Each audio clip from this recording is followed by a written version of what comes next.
Nimtala station থেকে বেশ কিছুটা সামনে এই স্টেশনের অবস্থান। এই প্রকল্পের কিছু কিছু স্টেশন ছাড়া বাকি স্টেশনগুলো দেখতে একই রকম।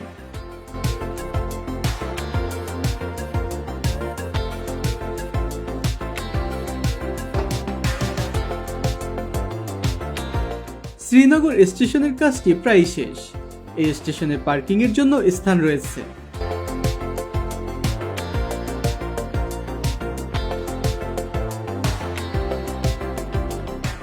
এছাড়া স্টেশনে প্রবেশ এবং বহিরাগমনের জন্য সুন্দর একটি সড়ক নির্মাণ করা হয়েছে।